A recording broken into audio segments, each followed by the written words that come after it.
Привет, физкультурники! Ну что, сегодня мы записываем очередное видео. Сегодня, это 4-е видео про обучение, как надо пользоваться своей стабилизацией своего тела и мышц для того, чтобы упражнения получались лучше, качественнее, быстрее.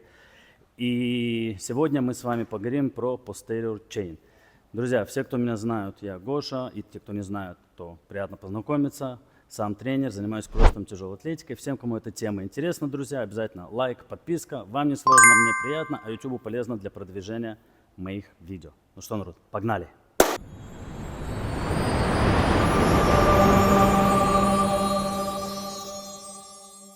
Итак, народ, что такое posterior chain? Это мышцы задней цепи. То есть это те мышцы, которые у нас проходят сзади нашего тела. Как ни странно это звучит, да? Они начинаются сверху от шеи, проходят параллельно нашему позвоночнику, через поясницу, задница, эмстринг и заканчиваются связками, подколенными связками и с задней стороны колена, как это тоже не странно звучит.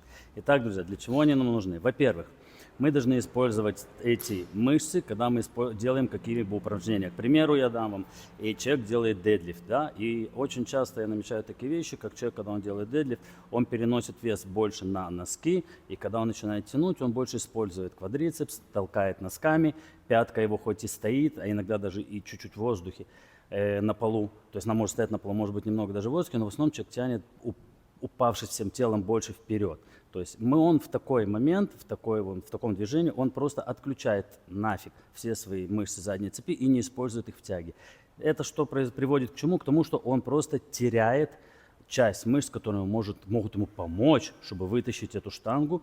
Может быть, при этом он смог бы поднять больше вес, намного быстрее, намного проще и намного легче. Да? Это первое. Второе, что это еще учит, как бы переходя из первого, второе плавно, это, как я сказал, мы должны, я не сказал об этом, но это мы должны стоять на всей стопе. То есть мы не просто стоим на носках, а мы стоим на всей стопе, неважно, какое упражнение мы выполняем. Мы всегда стоим на всей стопе. Окей, это также с прошлым видео перекликается, когда мы учили, что надо, чтобы линия наша центральная всего веса проходила посреди нашего тела во фронтальной плоскости. То есть мы стоим на всей стопе, и когда мы делаем какое-то движение, неважно, тяга, присед, все что угодно, особенно все, что касается штанг у нас, да, мы всегда толкаемся, не просто толкаемся носками, стоя на всей стопе, а мы должны толкаться пятками. И толкаясь пятками, в этом случае мы включаем в работу всю заднюю нашу цепь. То есть та же задница, тот же эмстринг, даже если мышцы эти в этом движении не сильно работают, они включаются в работу, пускай даже на каких-то минималках, но все, они включаются в работу и помогают нам вытягивать это движение намного легче и быстрее.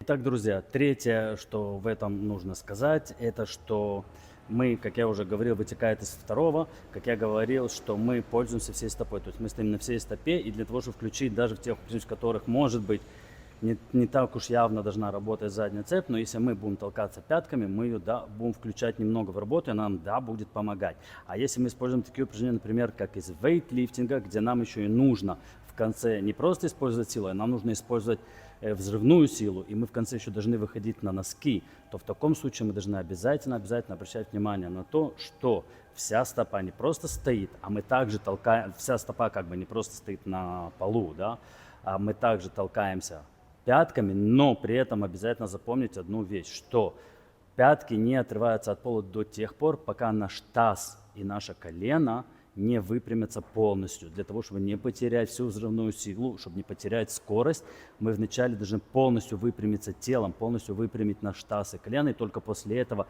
пятка отрывается от пола, выходит на носки и происходит движение. Итак, народ, две ошибки, которые обычно люди, которые тренируются, допускают. И из-за этих ошибок у них мало того, что могут быть какие-либо травмы, это также, как я и говорил ранее, убирает помощь вашей мышц задней цепи вам в движении, и из этого движения приходится более слабым, более плохим или может даже не получиться. Да? Первая ошибка – это то, что мы переносим вес на носки. То есть мы никогда не переносим вес на носки, мы всегда, повторяюсь уже не знаю какой раз в этом видео, стоим на полной стопе, толкаемся полной стопой, используем в этом пятку и не переносим, стараемся не писать. Если ваши спортсмены, ваши тренирующиеся ребята у вас в боксе делают ошибки, переносят вес вперед, обязательно поправляйте их и учите их переносить вес чуть-чуть назад и стоять на полной стопе, используя пятку. И вторая ошибка, это еще когда при подъемах, например, это очень часто видно в сквотах, когда люди поднимаются со сквота вверх, да, они опускаются на, когда начинают подниматься, они сводят колени. Это, во-первых, может в какой-то момент привести к травме в сухожилиях и в связках на коленях, это первое. А второе, это просто убирает, то есть сводя колени, вы теряете ту силу и мощь, которая есть на пятках, чтобы ей толкнуться, потому что это также обычно приводит к тому, что вы переносите вес, опять же, на носки. А дальше, если вы не перенесли сильно вес на носки, сгибая колени внутрь, движение, траектория как бы вашей ноги, она портится, то есть вы не выпрямляете колено ровно по прямой, как должно, а оно уходит вовнутрь и изнутри уже, то есть когда колено внутри больше, да, а бедра получается снаружи и ваши стопы больше снаружи, то вы не можете включить максимальную силу ваших бедер для того, чтобы вытащить и выполнить движение как положено. Поэтому это не только травмоопасно, но также и портит вам ваше движение. Обязательно обращайте внимание на эти ошибки и исправляйте их. Итак, друзья, на этом мы будем с вами прощаться. Если было что-то непонятно, обязательно обратную связь. Я обязательно все, что смогу, объясню, напишу или запишу еще дополнительное видео. А на этом, друзья, все. Как всегда, с вас лайк и подписка, с меня новые видосы. И да пребудет с вами сила, народ. Пока.